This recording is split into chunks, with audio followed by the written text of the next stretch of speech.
नमस्ते, good morning. आज का जो टॉपिक है वो बहुत ही इंटरेस्टिंग टॉपिक है और इस टॉपिक में से कंपटीशन एग्जाम में जरूर क्वेश्चंस आते हैं, तो हम इसको काफी डिटेल से पढ़ेंगे। तो शुरू करते हैं मानव रोग। सबसे पहला हमको ये समझना है कि भाई ये रोग क्या होते हैं, हम रोग किसको कहते हैं। ह्यूमन डिजीज पढ़ रहे हैं और हम रोग क्या होते हैं यानी डिजीज किसको कहते हैं। देखिए, तो रोग की डेफिनेशन को समझते हैं। रोग का मतलब क्या होता है कि हमारे शरीर के अंदर जो कुछ ऑर्गन होते हैं यानी अंग होते हैं, इसी प्रकार से तंत्र है, इसी प्रकार से उत्तक है, उत्तक होते हैं। ठीक है, ये हमारे बॉडी के अंदर पाए जाते हैं। अब इनके अंदर क्या हो जाता है भाई कि ये अंग है, तंत्र है, उत्तक है यानी ऑर्गन है, सिस्टम है और टिश्यू है।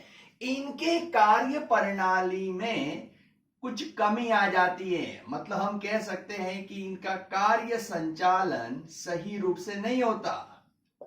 कार्य संचालन जब सही रूप से नहीं होता, ये अपनी सही रूप से फिजियोलॉजी को अभी व्यक्त नहीं कर सकते, तब क्या करते हैं, तब उस स्थिति को रोग कहा जाता है।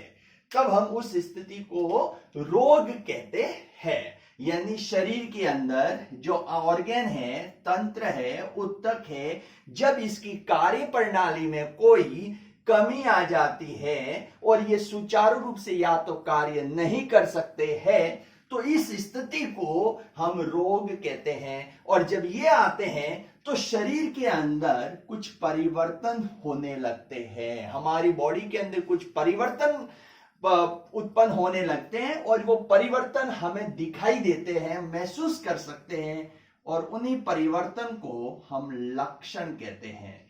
तो ये हम रोग की डेफिनेशन दे सकते हैं कि शरीर के अंग, तंत्र, उत्तक जब सुचारू रूप से कार्य नहीं करते हैं और शरीर में कुछ विशेष प्रकार के परिवर्तन होते हैं, तो उस स्थिति को हम है वो रोग कहा जाता है।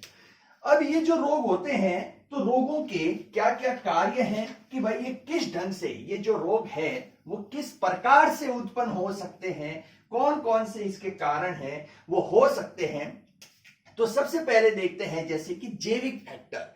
जैविक फैक्टर का मतलब क्या होता है।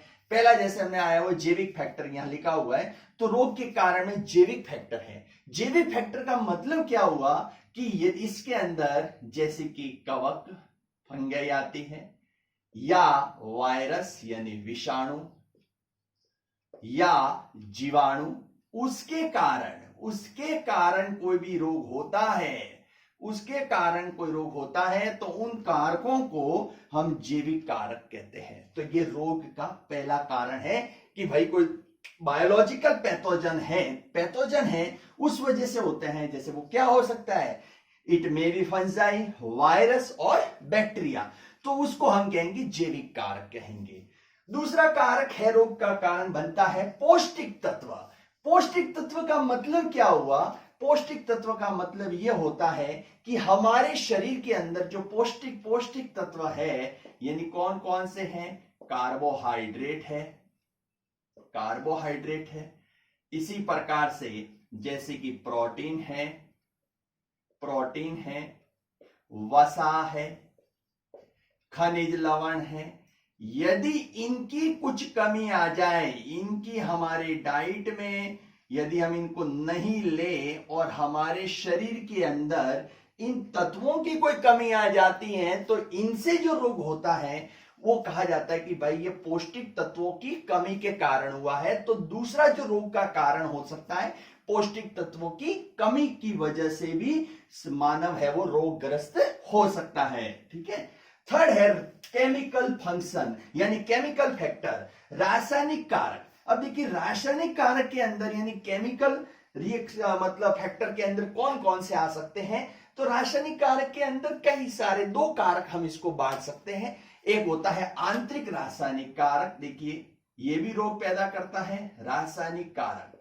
रासायनिक कारक यानी केमिकल फैक्टर दो हो सकते हैं, इंटरनल भी हो सकता है, आउटर भी हो सकता है। यानी बात करें आंतरिक रासायनिक कारक यानी इंटरनल, केमिकल फैक्टर की चर्चा करें तो इंटरनल केमिकल फैक्टर के अंदर बॉडी के अंदर हमारे क्या होता है, यूरिया भी पाया जाता है ब्लड के अंदर, या यूरिक एसिड भी होता है। यदि इनकी बॉडी के अंदर इनकी मात्रा शरीर के अंदर ज्यादा हो जाए तब हम इसको कहते हैं कि भाई ये जो मनुष्य है वो रोग से ग्रस्त हो जाता है। यदि हम जानते हैं कि यदि ब्लड के अंदर रक्त के अंदर यूरिया की मात्रा ज्यादा हो जाती है तो उससे व्यक्ति को रोग होता है, यूरेनिया हो जाता है, और जो यूरिक एसिड की ज्यादा हो जाती है तो गाउट रोग होता है, गाउट। ठीक है, तो ये क्या होते हैं, इंटरनल केमिकल फैक्टर है। और भी कई बाह्य रासायनिक कारक भी हो सकते हैं, बाह्य रासायनिक कारक भी है वो हो सकते हैं। वो हम किससे गेन करते हैं, वो हम प्रदूषण से प्राप्त करते हैं, यानी जो पॉल्यूटेड वाटर हम लेंगे हमारे अगर यूज करते हैं तब हो सकते हैं। जैसे कि अपने जैसे मरकरी है बाह्य रासायनिक कारक में मैं ले रहा हूं मरकरी, तो मरकरी से बहुत एक फेमस क्वेश्चन यहां बनता है, मरकरी से जो डिजीज होती है जो ध्यान में रखनी है, मिनीमाटा डिजीज होती है, मिनीमाटा डिजीज। तो ये क्या होती है, मरकरी के कारण हुई थी समय, और ये मिनीमाटा डिजीज है वो हमारे किधर अपने जापान के अंदर से हुई थी। मिनीमाटा जो वैली है वहां से इसको सबसे पहले है वो प्राप्त किया गया था। इसी प्रकार से जैसे कैडमियम की बात करें तो कैडमियम से भी एक डिजीज होती है, इसको इटाई डिजीज है वो कहा जाता है, तो ये कैडमियम की वजह से होती है। तो इस प्रकार की कई डिजीज है वो पाई जाती है कि जो इसके अंदर प्रकार में रहते हैं। तो ये आपको ध्यान में रखना है कि भाई कौन कौन सी डिजीज है वो किस समय क्या क्या होती है। ठीक है, तो ये इसके कारण रासायनिक कारक भी हो सकते हैं।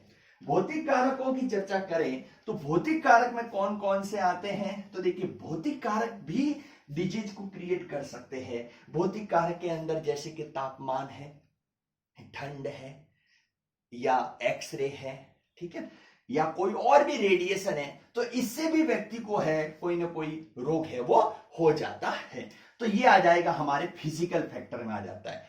यांत्रिक कारक भी हो सकता है, मैकेनिकल फैक्टर भी हो सकता है, यानी आपको चल रहे हो और चलते चलते आपको चोट लग गई, आपकी अस्थियां टूट गई, मतलब बोन में फ्रैक्चर हो गया, तो ये भी हमको क्या बना दिया, रोगी बना दिया। तो हम कहेंगे भाई कि हमारा फिजिकल मैकेनिकल फैक्टर है। और पदार्थों की अधिकता का मतलब है कि कुछ हमारे बॉडी के अंदर जब कुछ मैटर ज्यादा हो जाता है, बॉडी के अंदर किसी पदार्थों की अधिकता हो जाती है तो उससे भी व्यक्ति है वो रोगग्रस्त हो जाता है। जैसे मैं चर्चा करें थायराइड की चर्चा करें तो थायराइड है जब हमारे बॉडी के अंदर बढ़ जाता है तब भी हम कहेंगे, यदि थायराइड हार्मोन बढ़ जाता है तो उससे व्यक्ति है वो रोगग्रस्त हो जाता है, मोटापा बढ़ जाता है। ठीक है, तो वो है, या अधिक खाना खाने से उससे भी रोग हो जाते हैं। तो ये कई प्रकार के ये जो कारण हैं, तो हमने पढ़ा कि रोग क्या है और रोग के क्या कारण है वो हो सकते हैं। तो जैविक कारक में आ गया है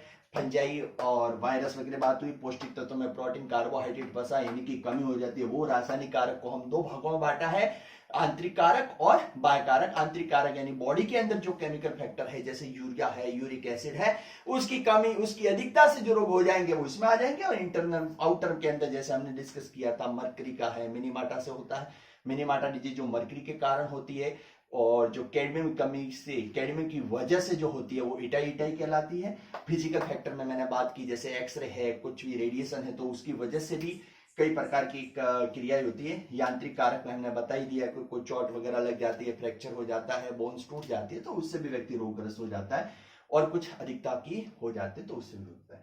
तो ये तो है रोग के कारण। अब देखते हैं कि भाई रोग के प्रकार क्या क्या है। रोग के प्रकार को हम डिस्कस करते हैं कि रोग क्या है, हमने डिस्कस किया। अब रोग के प्रकार की जरा चर्चा कर लेते हैं।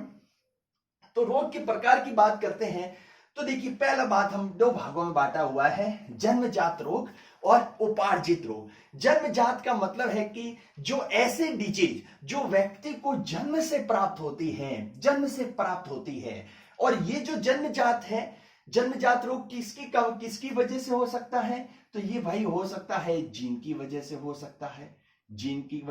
सकता है, गुणसूत्र की वजह से हो सकता है, तो जो जन्म से प्राप्त होती है, बाय बर्थ जो प्राप्त होते हैं, उनको हम जन्मजात रोग कहते हैं। इसमें बहुत सारे टाइप आते हैं, जैसे कि क्लाइनफेल्टर सिंड्रोम है, डाउन सिंड्रोम है, जैकब सिंड्रोम है, हम अलग से इसको डिस्कस करेंगे।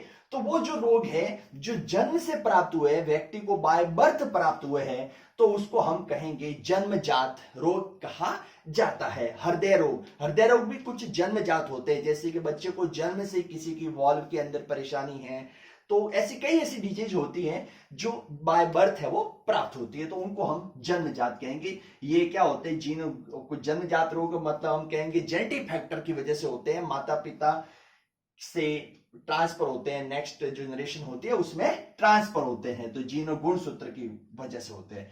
दूसरा है उपार्जित रोग, एक्वायर्ड डिजीज। एक्वायर्ड डिजीज का मतलब ये होता है कि इस प्रकार के रोगों को व्यक्ति अपने जीवन काल में प्राप्त करता है, ये अपने जीवन काल में प्राप्त करता है, उनको कहा जाता है उपार्जित रोग। उपार्जित रोग यानी लाइफ टाइम के अंदर है वो प्राप्त करता है। फिर हमको इसको भी, हमने उपार्जित रोग को भी हमने दो भागों में बांट रखा है, एक तो है संक्रामक रोग और दूसरे है असंक्रामक रोग। संक्रामक रोग और असंक्रामक रोग, नाम से मालूम पड़ रहा है संक्रामक रोग। संक्रामक रोग का मतलब है कि कुछ ऐसे डिजीज जिसमें जो स्प्रेड होता है, उस डिजीज का जो संचरण होता है, उस रोग का जो फैलाव होता है, वो एक दूसरे के कांटेक्ट में आने से होता है। एक दूसरे के कांटेक्ट में आते हैं तब उसको कहते हैं संक्रामक रोग कहा जाता है। संक्रामक रोग के लिए कौन कौन से फैक्टर हो सकते हैं, तो देखिए भाई, इसके लिए जो संक्रामक रोग के लिए फैक्टर हो सकता है, फंजाई हो सकती है यानी कवक हो सकती है, दूसरा बैक्टीरिया हो सकते हैं यानी जीवाणु हो सकते हैं, वायरस हो सकते हैं, विषाणु हो सकते हैं। तो ये ऐसे कई ऐसे फैक्टर हैं जो संक्रामक रोग है वो फैलाते हैं, यानी बाय कांटेक्ट होने के द्वारा, एक दूसरे के संपर्क में आने से ये होते हैं। असंक्रामक, नाम से इंडिकेट हो रहा है, असंक्रामक का अर्थ होता है कि इस प्रकार के जो रोग होते हैं, इस प्रकार के जो रोग होते हैं वो किसी के भी कांटेक्ट में, मतलब कांटेक्ट से नहीं फैलते, ठीक है ना, एक दूसरे के संपर्क में भी आ जाएंगे तो वो नहीं फैलते हैं, तो उसको हम क्या कहते हैं, असंक्रामक रोग है वो कहा जाता है। असंक्रामक रोग, असंक्रामक रोग के अंदर हम वापस इसको बांट रहे हैं, तो जिसमें एक है हाशित रोग। हाशित रोग का मतलब है कि बॉडी के अंदर किसी अंग की, किसी पार्ट्स की कमी होती है और जिस वजह से जो रोग होगा उसको कहेंगे हाशित रोग कहा जाएगा। फिर दूसरा है हीनता रोग। हीनता रोग का मतलब डेफिशिएंसी डिजीज। डेफिशिएंसी डिजीज का मतलब कि बॉडी के अंदर जैसे किसी की कमी है, विटामिन है, यदि विटामिन की कमी होती है तो कौन कौन से रोग होते हैं, मैंने विटामिन वाले चैप्टर में पूरा बताया हुआ है। हीनता के द्वारा जैसे ए की कमी हो गई विटामिन की, तो भाई हम कहेंगे कि इसको कलर ब्लाइंडनेस हो गई है, ठीक है। बी की कमी हो जाती है तो बेरी बेरी होता है, सी की कमी हो जाती है तो स्कर्वी होता है, डी की कमी हो जाती है तो रिकेट्स होता है। तो मतलब कहने का मतलब कि डेफिशिएंसी हो जाती है, किसी की कमी हो जाती है, उस वजह से जो रोग होता है वो हीनता रोग में आता है। फर्स्ट, तीसरा है एलर्जी। एलर्जी का मतलब क्या है, एलर्जी को हम डिस्कस करेंगे। एलर्जी का मतलब आप समझिए कि हमारा जो शरीर होता है, हमारी जो बॉडी होती है, वो किसी विशेष ऑर्गन के प्रति, किसी विशेष पदार्थ के प्रति अति संवेदनशील हो सकती है। वो पदार्थ क्या हो सकता है, वो पदार्थ सनलाइट भी हो सकती है, वो पदार्थ है वो फूलों की खुशबू भी हो सकती है, वो पदार्थ है वो साबुन भी हो सकता है। मतलब कहने का मतलब कि हमारा शरीर किसी विशेष पदार्थ के प्रति जब अति संवेदनशील हो जाता है, सेंसिटिव हो जाता है, तो उसको एलर्जी कहते हैं। और एलर्जी कैसा है, नॉन इंफेक्शन डिजीज है, मतलब एक दूसरे के कांटेक्ट में आने से नहीं फैलने वाला। कि किसी को एलर्जी है और जैसे एक्स को एलर्जी और बी के वाई के कांटेक्ट में आता है तो वाई को एलर्जी नहीं होगी, क्योंकि ये कैसा है, असंक्रामक है। इसी प्रकार से कैंसर, कैंसर भी है वो असंक्रामक रोग की श्रेणी में आता है, मतलब बाय कांटेक्ट आने पर भी ये नहीं फैलता है। और आनुवंशिक रोग, कुछ ऐसे जो आनुवंशिक रोग जैसे पहले मैंने बताए, क्लाइनफेल्टर सिंड्रोम है, जैकब सिंड्रोम है, टर्नर सिंड्रोम है, ऐसे कई प्रकार के है, डाउन सिंड्रोम है। तो ये जो आनुवंशिक रोग है यानी जेनेटिक डिसऑर्डर है, तो ये जेनेटिक डिसऑर्डर भी क्या होते हैं कि एक दूसरे के कांटेक्ट में आने से नहीं फैलते। तो ये जो थे सारे रोगों के बारे में हमने डिस्कस किया कि रोग क्या है, रोग के हमने कारण किया है और रोग के टाइप क्या है। अब हम पढ़ रहे हैं, सबसे पहले जो हम रोग शुरू कर रहे हैं वो कर रहे हैं अपने जो जीवाणु जनित रोग यानी बैक्टीरिया के द्वारा जो होने वाला रोग है उसकी बात करते हैं। सबसे पहले कि बैक्टीरिया के द्वारा कौन कौन से रोग होते हैं। तो सबसे पहले मैं जो नाम ले रहा हूं बैक्टीरिया का, तो वो देखिए टाइफाइड। जीवाणु जनित रोग पढ़ रहे हैं हम। सबसे पहले जीवाणु जनित रोग, जीवाणु जनित रोग यानी बैक्टीरियल डिजीज, जीवाणु जनित रोग। और जीवाणु जनित रोग में सबसे पहला लिया जा रहा है टाइफाइड।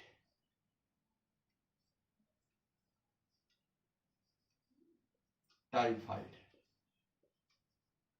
देखिए टाइफाइड है। अब इसके 2-3 नाम हैं, ध्यान दीजिएगा। टाइफाइड को हम मोती झरा भी कहते हैं।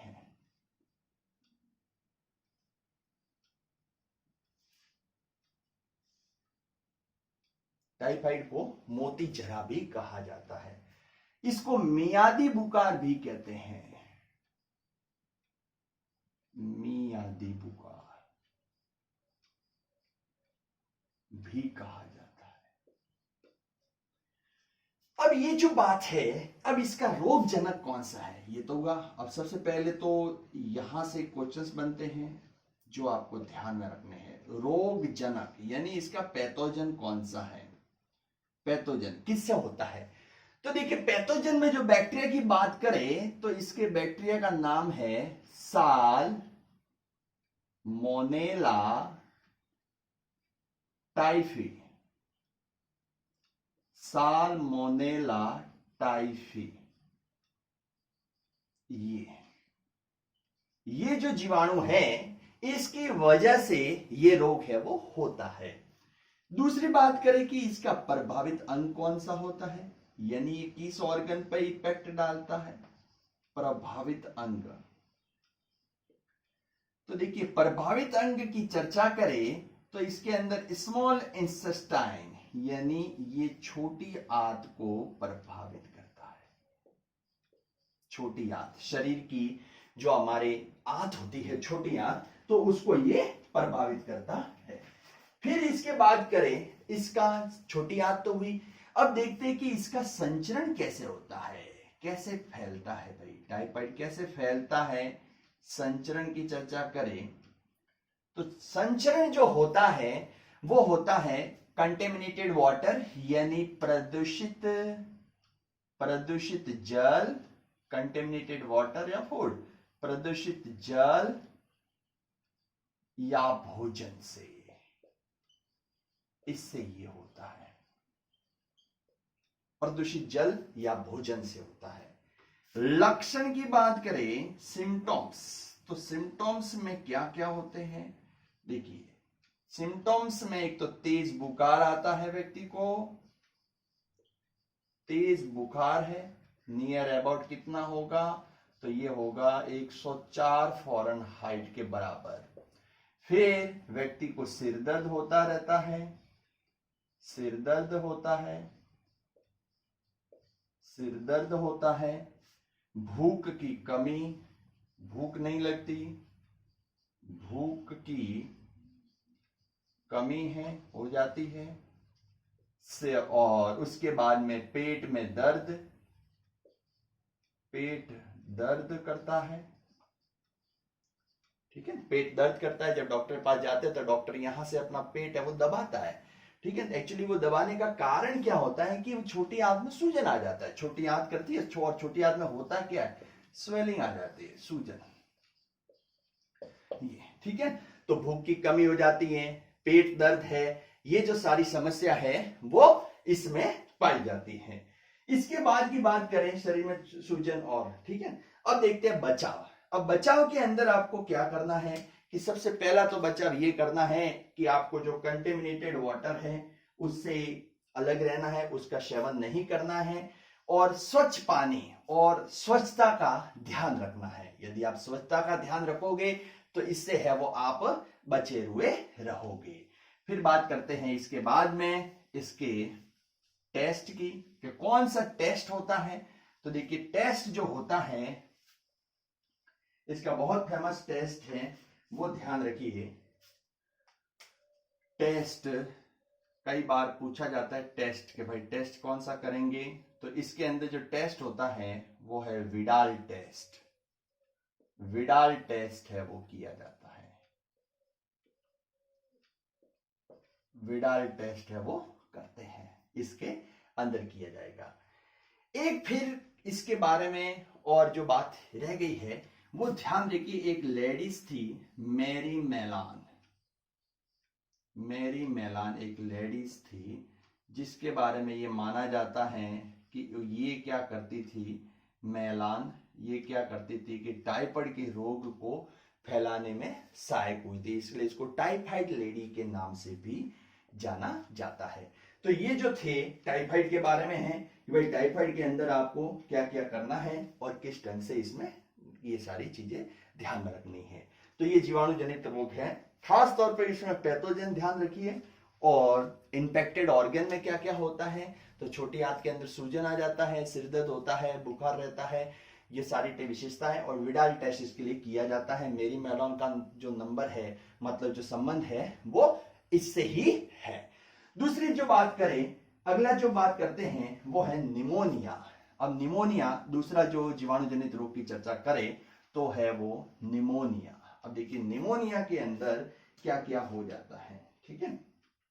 तो निमोनिया के अंदर हाँ एक बात और, जो टाइफाइड के जो रोगी हो जाते हैं, तो टाइफाइड के रोगी के अंदर हमने जैसे मैंने बताया था कि टाइफाइड के रोगी को मोती झराक का नाम दिया गया। तो उसका कारण क्या है कि उसके पूरे बॉडी पर क्या होते हैं कि लाल लाल रंग के छोटे छोटे धब्बे पड़ जाते हैं, स्पॉट्स पड़ जाते हैं। इस वजह से छोटे छोटे दाने निकल आ जाते हैं, मोती की तरह वो लगते हैं, इसलिए इसको मोती झरा भी कहा जाता है। और स्वच्छता का ध्यान रखना है, स्वच्छता बिल्कुल अपनानी है, नहीं तो क्या होगा कि दूसरे व्यक्ति भी है वो इन्फेक्टेड हो सकते हैं उसके संपर्क में आने से। नेक्स्ट है निमोनिया। अगला जो है वो हम निमोनिया की बात करते हैं कि निमोनिया में क्या होता है। न्यूमोनिया दूसरा जीवाणु जनित रोग निमोनिया, ठीक है। देखिए निमोनिया का कारक यानी पैथोजन कौन सा है, तो निमोनिया का जो पैथोजन होता है उसका नाम है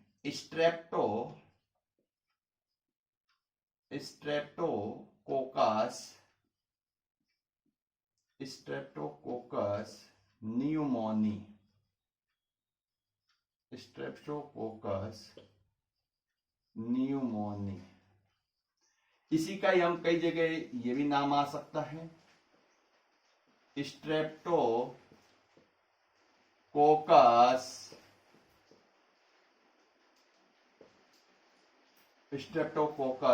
डिप्लॉई।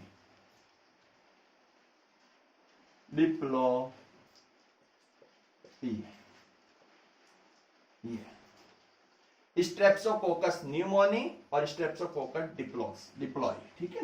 तो ये दो नाम है वो, इसको हम जान सकते हैं कि स्ट्रेप्टोकोकस डिप्लॉय और ये, ठीक है। तो नेक्स्ट आगे बाद में करेंगे।